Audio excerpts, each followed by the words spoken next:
성도 여러분 안녕하셨습니까? 제가 목소리가 조금 가라앉으면 여러분도 가라앉고, 제가 좀 세게 하면 여러분도 세게 하고 성도 여러분 안녕하셨습니까? 사랑합니다. 오늘 아름다운 찬양 감사합니다.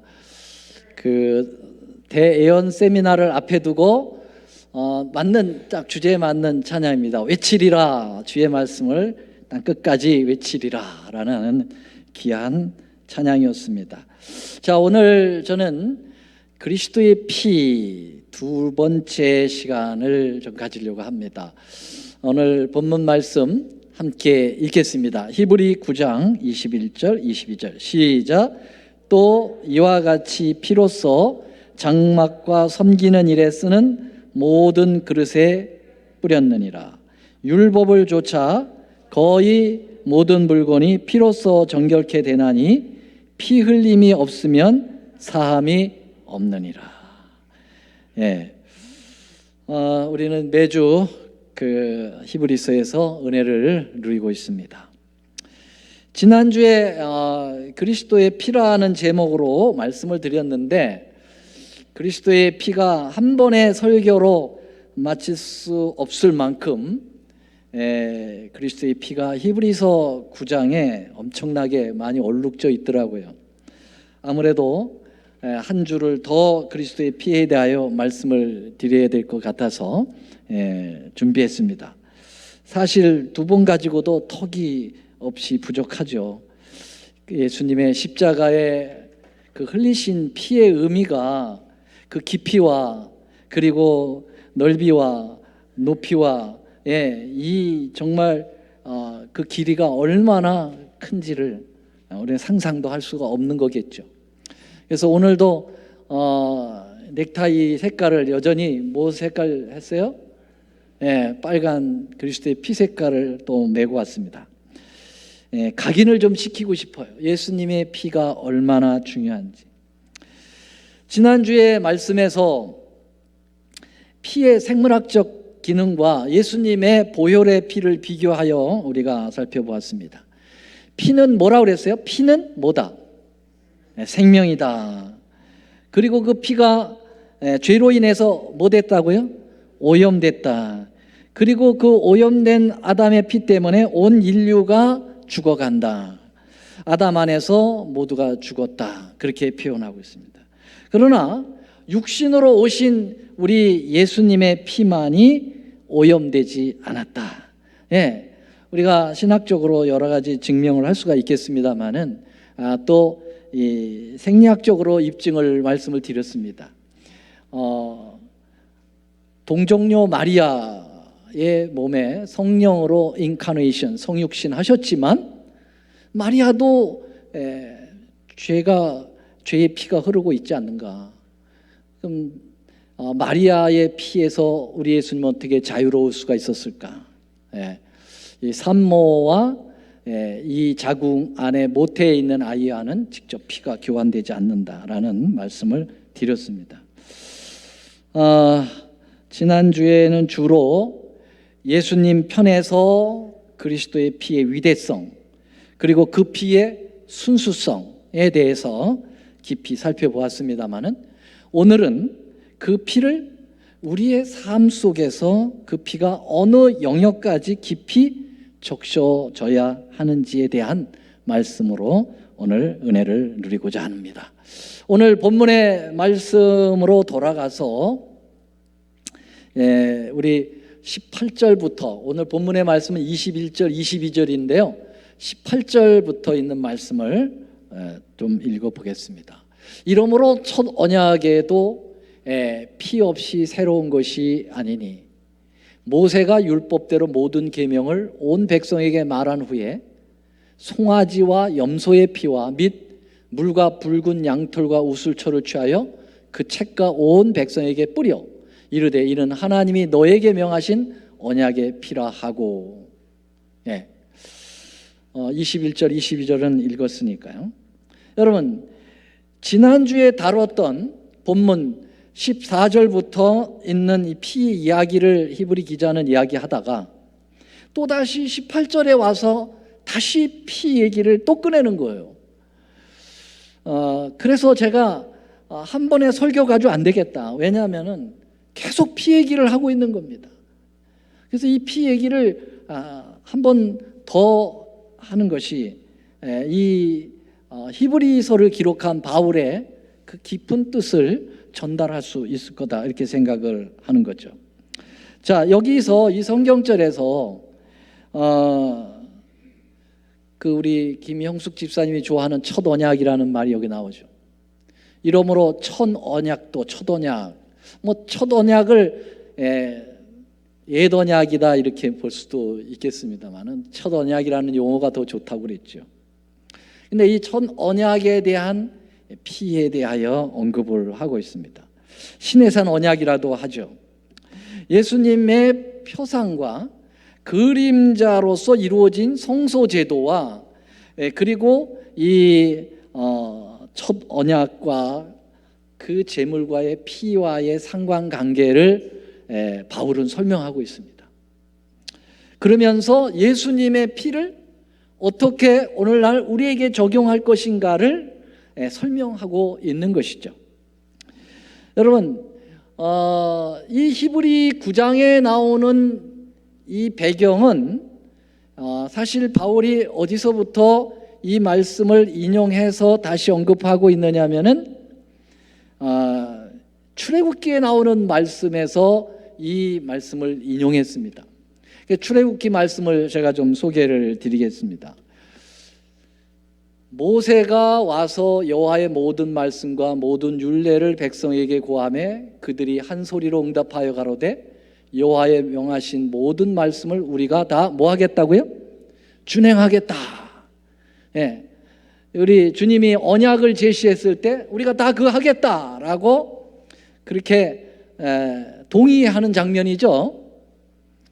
그때 모세가 여호와의 모든 말씀을 뭐 했습니까? 기록했습니다. 그리고 이른 아침에 일어나서 산 아래 단에 쌓고 이스라엘 12지파의 기둥을 세우고 이스라엘 자손들의 청년들을 보내서 제물을 잡게 합니다. 여기 뭐 청년들은 제사장이겠죠. 제사장 청년들. 번제와 소로 화목제로 여호와께 드리게 하고 그 다음에 이제 피 얘기가 나옵니다. 모세가 그 화목제 제물의 피를 내서 양푼에 담아가지고 반은 단에 뿌리고 그렇죠.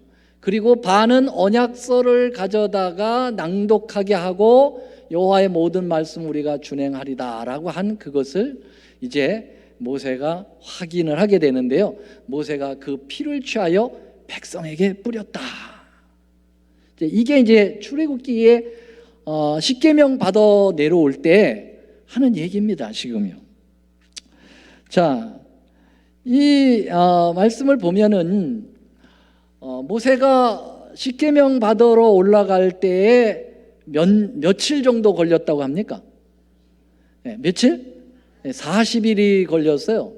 근데 십계명 그 두 돌비에 하나님께서 이미 뭐 하나님 능력으로 쭉쭉쭉 쓰시면 금방 쓰실 텐데 그걸 써가지고 받아서 내려오는데 40일이나 걸릴까?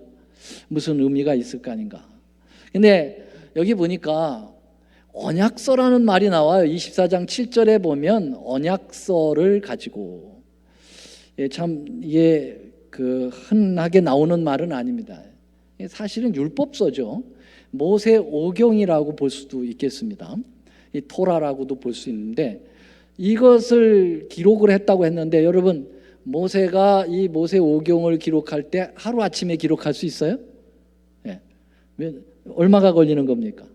40일이 걸린 거라고 봅니다. 그래서 본교회 주석에서도 40일이라고 하는 숫자 그 기간은 십계명만 받아가지고 내려오는 기간이 아니었고 거기에 언약서라고 하는 기록을 쓸 때 모세가 시간적인 그런 40일의 기간을 가질 수밖에 없었다. 그렇게 표현하고 있습니다.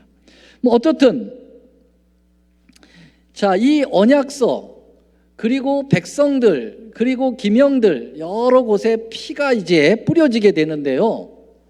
여러분, 이 언약의 피가 뿌려질 때, 그 제물의 피가 뿌려질 때, 오늘날 그 피가 이제 그리스도의 피로 예표된 거니까 예수님의 피가 오늘날 어떻게 그리스도인들에게 적용이 되어야 하느냐라는 부분을 여기서 잘 가르쳐주고 있고, 히브리 기자인 바울은 그것을 꼭 집어서 설명을 하고 있게 되는 것입니다.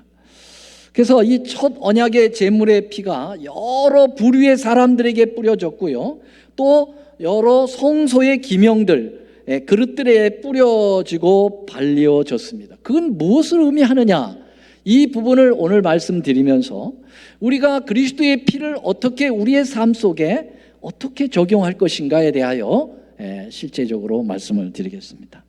제일 먼저로는 여기 조금 전에 설명드렸던 것처럼 이 피를 언약서에다가 뿌렸다는 것입니다. 이 제물의 피를 언약서에다 뿌렸다라는 말이에요.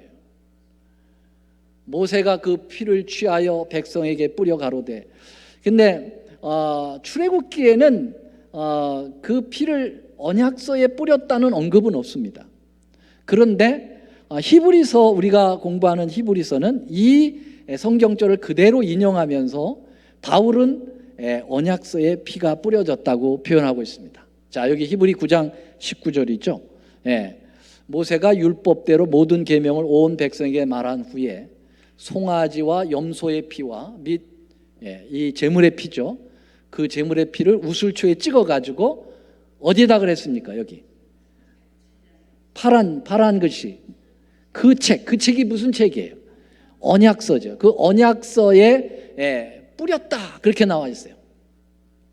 자, 그러면은 이 모습은 바로 무엇을 의미하는가? 이 하나님과 이스라엘 백성 간의 그 언약을 체결하는 문서라고도 볼 수가 있겠죠. 그 문서에 피를 뿌려서 뭐 했다는 겁니까? 확증을 했다는 것입니다. 증명을 했다는 것입니다. 공증을 했다는 것입니다. 여러분, 오늘날에는 그 문서에다가 어떤 공증 문서에다가 사인을 하든지 도장을 찍든지 그렇게 하죠. 그렇죠? 특별히 법에 잘 아시는 우리 법의 문서에는 항상 그 인을 찍게 돼 있잖아요. 그러면 하나님은 이 문서에 뭘로 도장을 찍었다는 겁니까? 피로, 제물의 피로. 여러분, 제물의 피는 누구의 피를 표상한다고 그랬습니까? 예수님의 피로 증명을 하는 것입니다. 공증을 하는 것입니다. 다시 말하면 혈맹입니다. 혈맹. 여러분, 이 언약서의 혈맹은 오늘날의 새 언약을 마음에 두고 순종하여 사는 하나님의 백성들이 이 언약서인 하나님의 성경 말씀이 피에 인쳐져서 우리에게 제공됐다고 하는 사실도 말씀하고 있는 것입니다.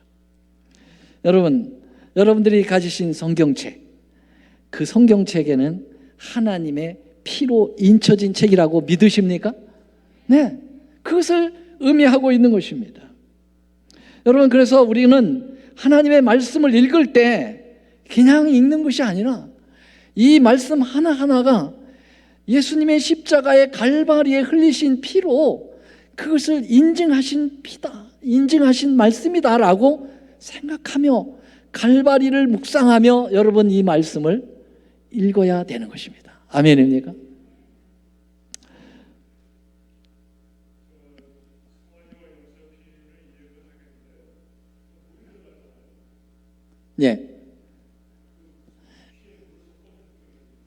그렇죠. 이 물이라고 하는과 피와라고 하는 이 두 말을 같이 언급을 한 것은 매우 중요한 의미입니다. 그래서 예수님이 옆구리를 찔리셨을 때 물과 피가 나왔다고 했을 때 그것을 예표를 한다고 볼 수가 있고요.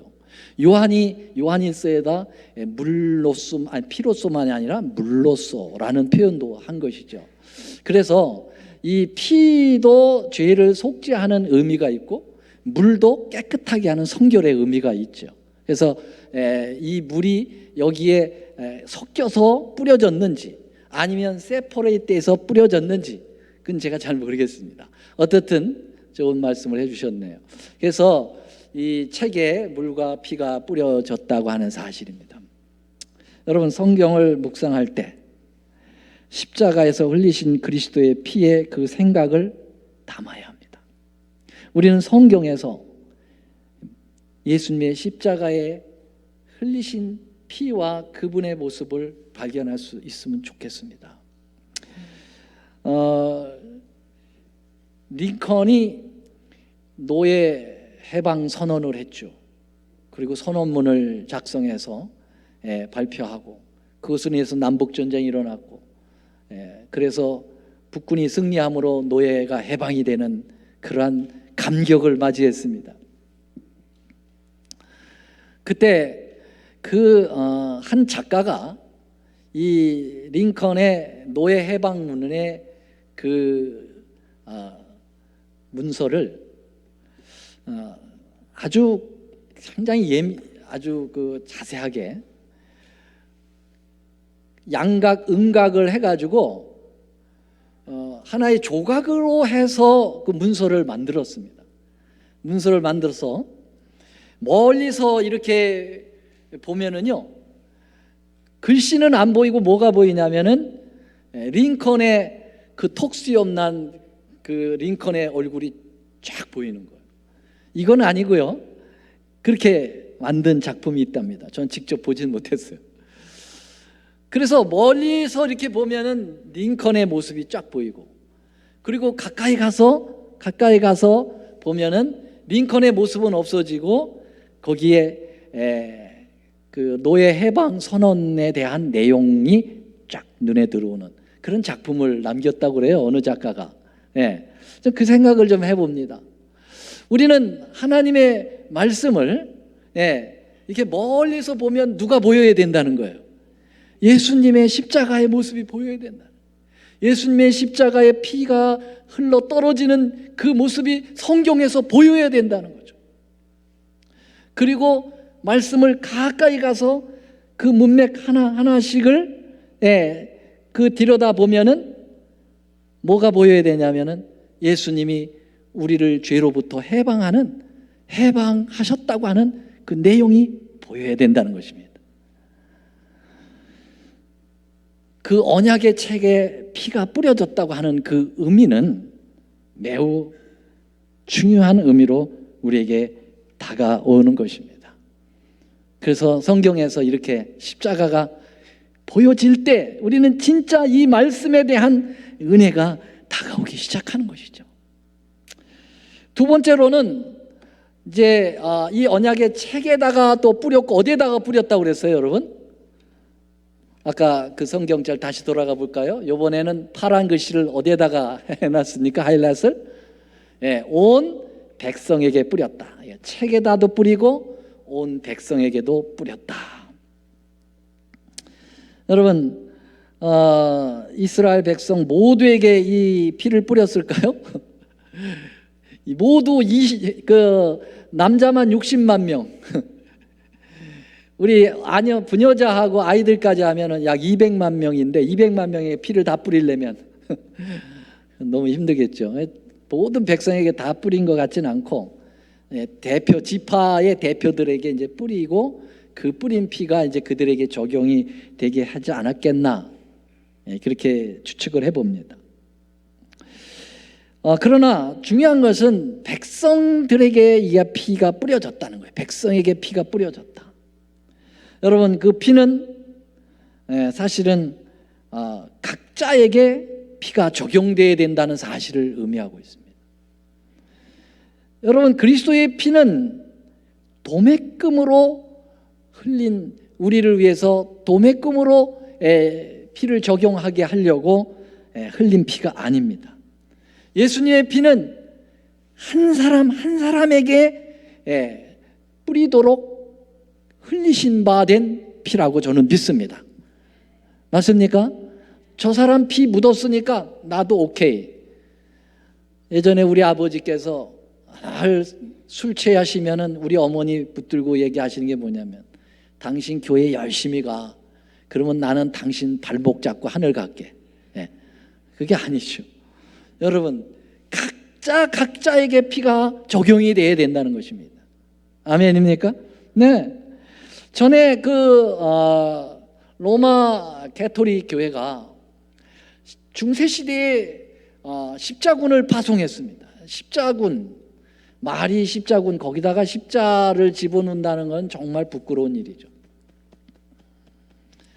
가톨릭은 자기의 세력에 반대하는 무리들을 이단이라고 척결하기 위하여 군대를 조직해서 섬멸시키는 것입니다. 가장 대표적인 것이 이제 그 이슬람 교도 군대들과 싸움이었지만은 그 십자군이 결국은 또 누구에게까지 왔냐면은 여러분 walden스인들까지 십자군들이 알프스에 파송이 돼서 수없이 사람들을 죽였어요. 그런데 이름이 십자군이야. 예수님의 십자가를 갖다 가슴에 그려놓고 싸움으로 해가지고 사람을 그렇게 무참히 죽였어요. 예수 믿는 사람들을 특별히 말이죠. 그런데 이 사람들이 명색이 십자군이니까 이제 전투로 나가기 전에 침례를 줘야 되는 거예요. 침례를 줘야 되는데 그 수많은 군대들을 어떻게 일일이 침례를 주고 지금 바빠 죽겠는데 할 수가 없으니까 어떻게 했다고요? 연병장에다 이렇게 다 세워놓고 그 상관이 빗자루에다가 이 물통에다가 빗자루를 푹 담근 다음에 그 다음에 아버지와 아들과 성령의 이름으로 쫙 뿌린단 말이죠. 그러면은 물방울 한 방울에도 맞으면 침례로 간주한다.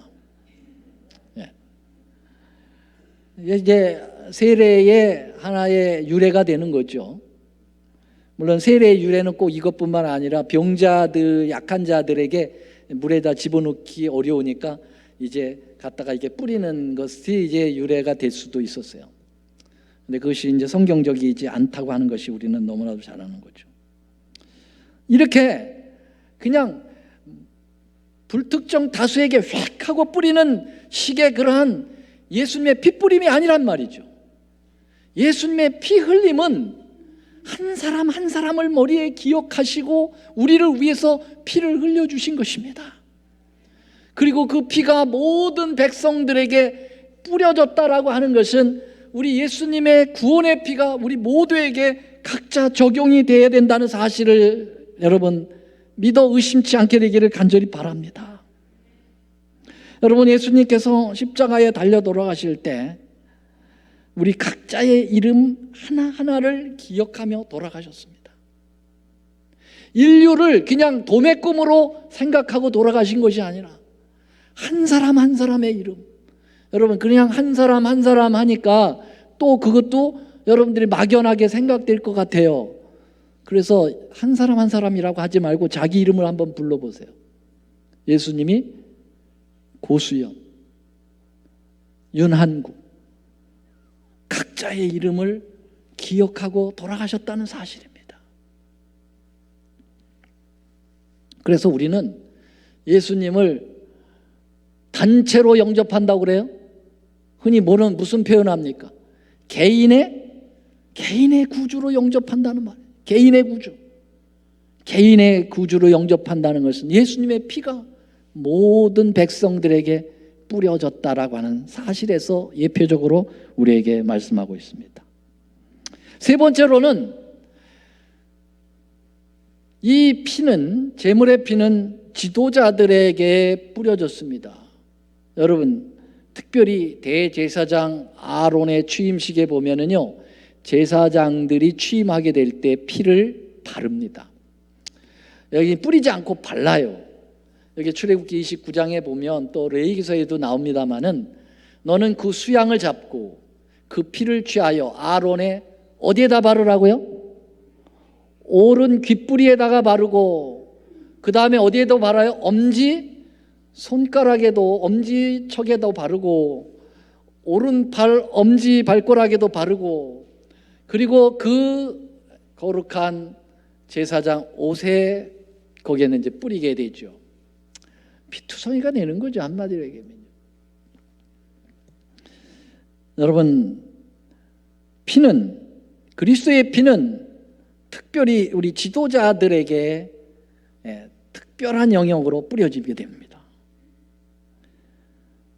어느 누구보다도 하나님이 선택하신 지도자들은 모든 신앙의 영역에 있어서 더욱 정결해야 된다고 하는 사실을 여기 말씀해 주고 계신 것입니다. 귓뿌리에 뿌렸다는 것은 무엇을 상징할까? 여러분, 지도자가 예수님의 십자가의 음성을 늘 듣고 신앙의 리더가 되어야 된다는 것이죠. 오른손에 피가 발라졌다는 것은 손은 행실을 의미하지 않습니까? 지도자의 항상 행실은 그리스도의 피로 적셔져 있어야 되는 것입니다.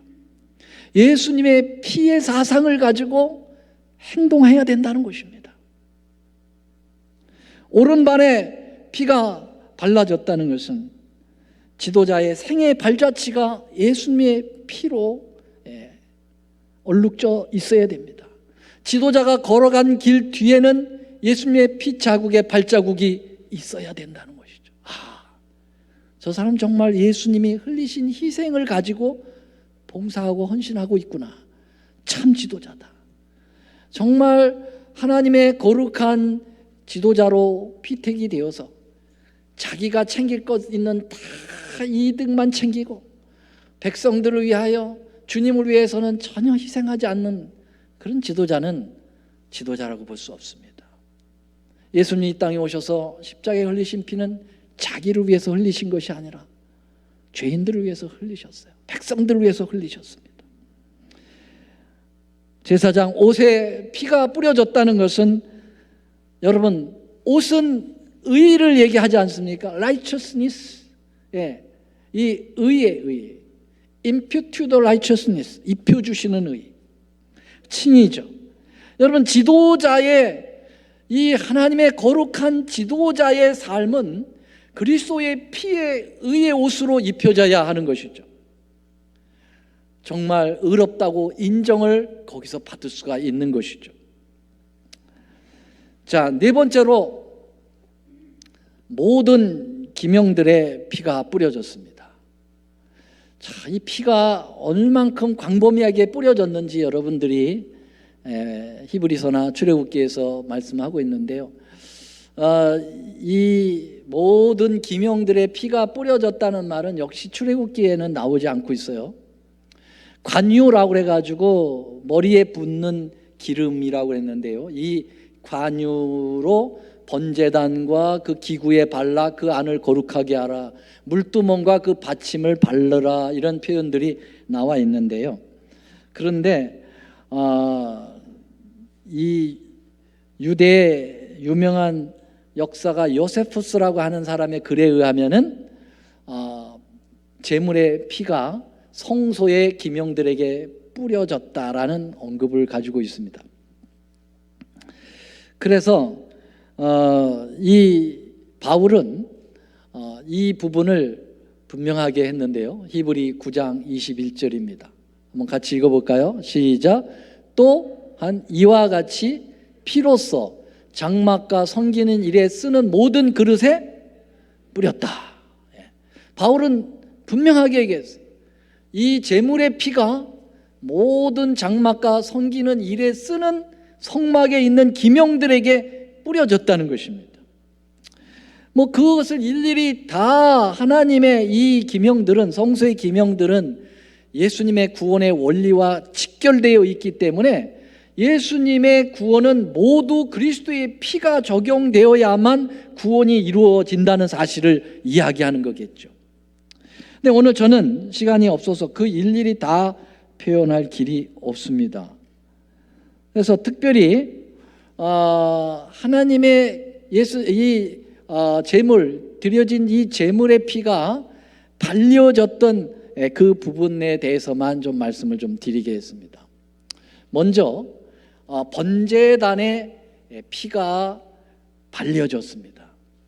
그리고 쏟아졌습니다. 여기 보면 수염소 머리에 안수하고 그 희생을 잡고, 그게 속죄제인데 25절에 제사장은 그 속죄 희생의 피를 손가락으로 찍어서 어디에다가 바르라고요? 번제단 뿔에 바르고 그 피는 남은 피는 어디에다가 쏟으라고요? 번제단 밑에다가 쏟으라 그러겠습니다.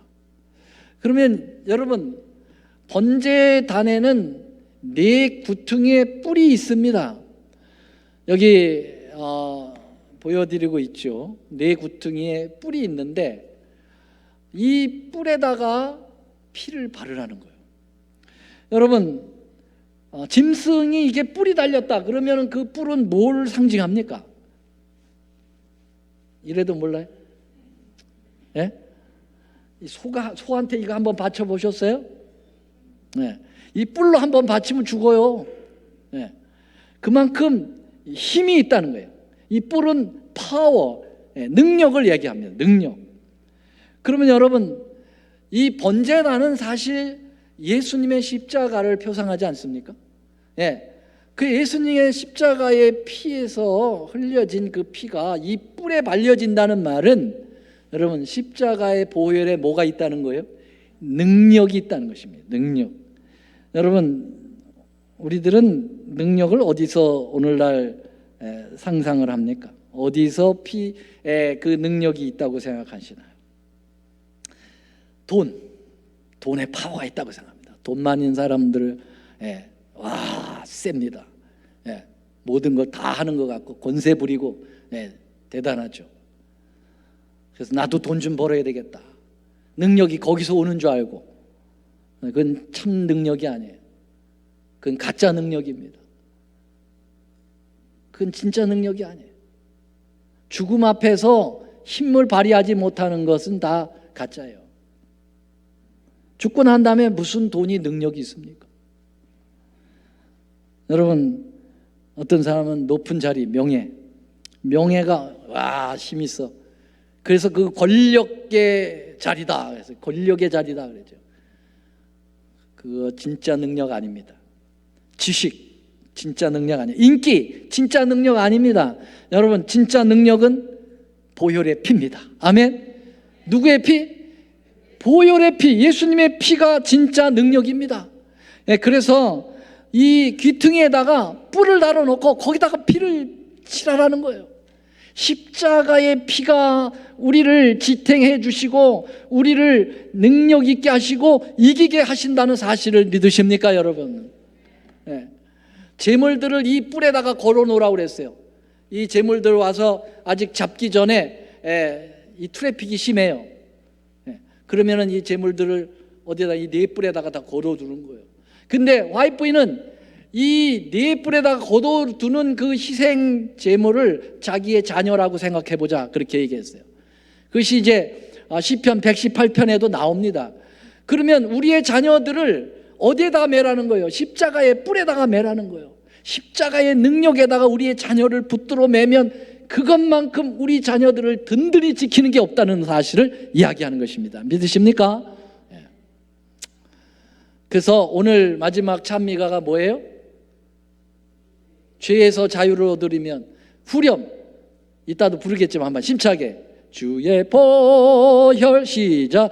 주의 보혈 능력 그도다 주 예수 믿어라. 더 크게 주의 보혈 그 어린 양의 매우 귀중한 피로다. 주의 보혈 능력 큽니까? 여러분, 찬미만 그렇게 힘차게 부르지 마시고 실제로 우리의 삶에 그리스도의 피가 능력이 있다고 여러분 믿으셔야 되지 않겠습니까? 자, 그 다음에 번제단에 피가 뿌려지고 발려지고 그 다음에 어디로 갈까요? 이번에는 어디로 가면은 회막 안으로 들어갑시다. 성소 안으로 들어갑시다. 성소 안으로 들어가면 두 칸이 있어요. 성소와 지성소. 그러면 성소로 들어갑시다. 성소에 들어가니까 여기 보니까 레위기 4장 7절 다 같이 읽겠습니다. 시작. 제사장은 또 그 피를 여호와 앞 곧 회막 안 향단의 뿔에 바르고 그 송아지 피 전부를 회막문 앞 번제단 밑에 와서 또 쏟아요. 그래서 여러분 앞 보니까 뿔이 또 있네. 여러분, 성소의 기명 가운데 뿔이 두 군데 있습니다. 하나는 어디에 있습니까? 번제단의 네 귀퉁이에 뿔이 있고요. 또 안에 성소 안에 향단. 이 향단은 무슨 향단이라 그랬어요? 춘향이 몸종입니까? 뭐라고 그랬어요? 분향단. 분향단에 뿔이 있는데 그 네 뿔에다가 또 피를 바르라는 거죠, 여러분. 그래서 여기 분향단이 이제 보여지고요. 이렇게 분향단 피에다가 저기에다가 뿔에다가 피를 바르는 것입니다. 우리가 아시는 대로 분향단은 향이 올라가는 것처럼 우리 성도들의 기도고 예수님의 중보의 기도죠. 그렇죠? 네. 우리로 볼 땐 도고의 기도를 드리게 될 때. 근데 거기다 피를 바르라는 거예요. 여러분, 제물의 피는 그리스도의 피를 표상하는데 예수님의 피를 기도할 때 바르라는 것이죠. 그래야만 제대로 된 그 중보의 기도가 하늘로 올라가는 거 아니겠습니까? 왜요? 피는 정결하게 하는 거거든요. 깨끗하게 하는 거거든요. 여러분, 기도는 잘 통해야 돼요. 우리가 그 기도의 중간 통로라고 봅시다. 도고에 드리는 통로가 될 때 죄로 인하여 우리가 그 통로가 꽉 막혀 있으면 어떻게 기도가 하늘까지 이룰 수 있겠습니까? 그러므로 우리는 항상 기도할 때 여러분 그리스도의 피를 의지해야 되는 거죠.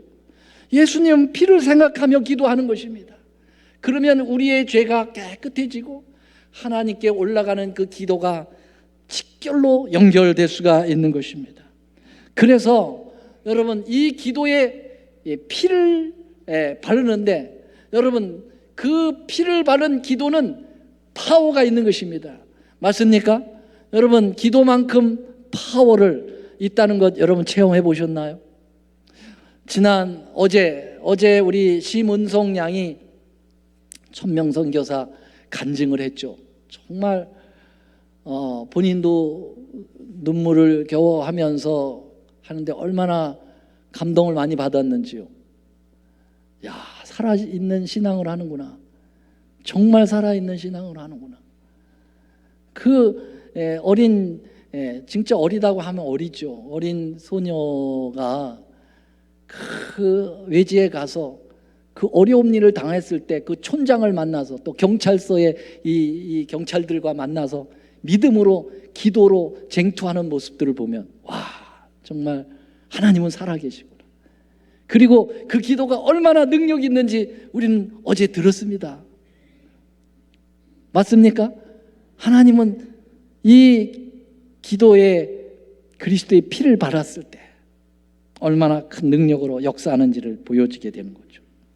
자, 여러분 이제 피가 성막들에서 번제단에 뿌려졌고 성소에서 어디에 뿌려졌어요? 분향단에 뿌려졌고 그 다음에 또 어디로 들어갈까요? 둘째 칸으로 들어가겠습니다. 둘째 칸은 어디입니까? 지성소죠. 지성소에 들어갑니다. 지성소에 또 피가 뿌려지게 됩니다. 레위기 16장 15절 다 같이 읽겠습니다. 시작. 또 백성을 위한 속죄제 염소를 잡아 그 피를 가지고 장 안으로 들어가자. 그 숫송아지 피로 행한 같이 그 피로 행하여 어디에다 뿌리라고요? 속죄소 위와 속죄소 앞에 뿌릴지니라. 네, 여러분 1년에 한 번 대속죄일에 대제사장이 지성소 안으로 들어가서 피를 가지고 그 제물의 피를 가지고 이 속죄소 위에 피를 뿌리게 됩니다. 이 속죄소 앞에 피를 뿌리는 것, 속죄소 위에 피를 뿌리는 건 제가 너무 많이 설교를 했기 때문에 그것도 설명하면 1시간이에요. 그래서 다 아시는 것으로 알고 이 속죄소가 누구라고 그랬습니까? 속죄소가 누구라고? 힐라스테리온. 속죄소가 누굽니까? 성소에 나오는 기명은 누구냐 물으면 다 누구로 대답하면 맞는다고 그랬어요. 예수님이에요. 여러분 로마서 3장 25절에 화목제물이 힐라스테리온인데 이 속죄소도 힐라스테리온이에요. 예수님이에요. 예수님이 화목제물이 되어서 돌아가셨어요. 그래서 법궤에서 나오는 정죄를 갖다가 자기 몸으로 커버하셨다고 하잖아요. 그게 바로 속죄소입니다. 그래서 우리의 은혜가 거기서 하나님의 은혜가 거기서 베풀어지고 우리의 죄가 속하여지는 것입니다. 그래서 우리의 죄가 커버되는 거예요. 그래서 커버된다는 거죠. 여기에 피가 뿌려져야 되죠. 왜? 그리스도의 피가 우리를 커버하시니까요. 네, 그걸 얘기하는 것입니다. 자, 이 피가 이 성소를 이렇게 보면은요, 칭의가 있고 성화가 있고 영화가 있는데 이게 바로 성소의 믿음의 방향 아닙니까? 성막들이 칭의고 성소가 성하고 그 다음에 지성소가 영화인데, 여러분 이 칭의와 성화와 영화의 이 단계마다 중요한 곳에 다 뭐가 뿌려졌어요? 네, 번제단에 피 뿌려졌죠. 그 다음에 어디에 피 뿌려졌어요? 예, 향단에 피 뿌려졌죠. 그 다음에 어디에 피 뿌려졌어요? 법궤 우리 속죄소에 피가 뿌려졌죠. 그리스도의 피는 믿음으로 말미암는 의의 가장 핵심에 있어야 합니다. 아멘. 네, 예수님의 피로 우리가 의로워지는 것이고, 예수의 피로 우리가 sanctify 거룩해지는 것이고, 예수님의 피로 우리가 영원한 믿음의 완성 glorification이 되는 것입니다. 그리스도의 피, 여러분 그 피는 위대한 피입니다. 그 피는 능력의 피입니다. 그 피는 우리를 살게 합니다. 그 피는 우리를 영원히 살게 합니다. 그 피는 우리를 죄로부터 해방시켜 주는 것입니다. 여러분 그 피를 오늘도 내 마음에 간절히 모시고 그 피에 의지하여 그 피의 철학을 가지고 그 피의 신학을 가지고 사시게 되는 여러분과 제가 되기를 간절히 바라면서 말씀을 드리겠습니다. 아멘. 사랑의 주님, 저희를 위해서 보혈을 흘려주셔서 감사합니다. 그 보혈에 능력이 있음을 인정합니다. 그 보혈 때문에 우리가 영원히 삽니다. 그 보혈 때문에 이 땅에 살면서도 죄를 용서받고 죄의 사함을 입어 깨끗함을 유지하며 삽니다. 아버지여, 보혈의 피 믿게 하여 주시옵시고 그 능력 우리의 삶의 능력의 원천이 되게 하여 주옵소서. 이제 우리 하나님의 크신 사랑과 예수님의 놀라우신 보혈의 은혜와 성령 하나님의 감화 교통하심이 보혈의 피를 믿고 이 땅 승리하며 살고 영원한 하늘 본향까지 이르기를 갈망하는 하나님의 이 백성들 위에 이제부터 영원히 함께 하옵시기를 우리 구주 예수님의 이름으로 간절히 축원하옵나이다. 아멘.